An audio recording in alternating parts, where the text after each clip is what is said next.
It's being called one of the most significant federal elections in decades. And thanks to a new CityNews Leger poll, we are beginning to learn more about how Torontonians are feeling about the parties and their leaders. So joining us now to crunch some of those numbers, Senior Vice President for Leger, Jennifer McLeod-Macy. Thank you so much for joining. My pleasure. Thanks for having me. We appreciate it. There are a lot of numbers, as we say, as we continue to crunch. I want to talk a little bit about the relationship between Ontario and then the federal leaders. So let's start with one of the questions as part of this poll is, when it comes to Canada-U.S. relations, is Ontario Premier Doug Ford, who said he wanted a new mandate, is he doing enough? What have you found?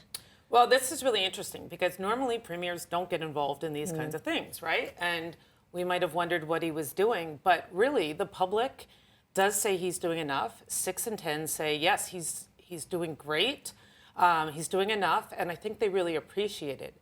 And we asked about premiers in BC and Alberta, and they didn't fare so great. So there you go. Interesting. Well, it does seem he's sort of been at the forefront of all these conversations. We've seen him in American media, kind of taking that leadership role there. So no surprise on that front. Now let's talk a bit about the federal election. We know we are 5 weeks away. How are Torontonians going to vote? There is this idea that if they vote Conservative from a provincial level, they're likely to vote Liberal at a federal level. What did your numbers find? Yeah, well, it's been a bit of a roller coaster already, but that's what we're finding here in Toronto right now.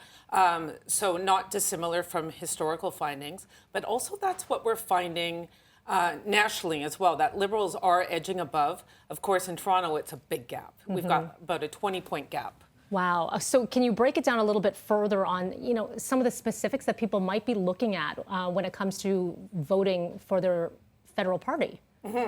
Well, I mean, we were talking about Ford down in the U.S., and really Canada-U.S. relations are the most important issue for voters right now, which is unheard of. That's not normally something we think about, followed by fiscal matters. And so we do see that Torontonians are really thinking the Liberals can do a lot in this regard, and their leader, in dealing with President Trump, but also in terms of affordability, cost of living, and what have you. There's a lot to consider with these 5 weeks away. So who is the best party for the city? These all sort of go hand in hand when they look at the best leader. Leader and party, are you seeing differentiators here? Yeah, and that's something we looked at across the country.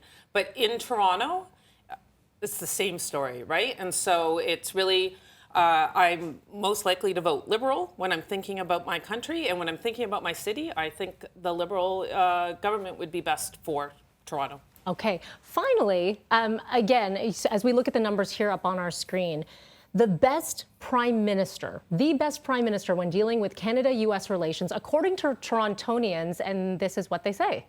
Okay, so yes, Canada-U.S. relations are most important, and Torontonians are favoring Carney by a landslide. 47% to 26%, if I recall correctly. That is significant. Yeah. So that is sending basically a clear message. Can we break down a little bit, by the way, how many people were polled, some of those numbers? Yeah, so this was, excuse me, this was a very robust poll because we are doing a national survey, but we did oversampling in the city to make sure we could break it down. And that's where we get into the fun, right? We can see a little bit of differences between men and women. Men might be more likely to think Poilievre would be best in this regard. Women maybe less sure. But overall, we've got that lead for the Liberals, and we have that confidently with this sample size. Okay, as we know, a lot can happen in the days and weeks to come, but appreciate you sharing these numbers. Again, this is Jennifer McLeod-Macy with Leger. Thank you. Thank you.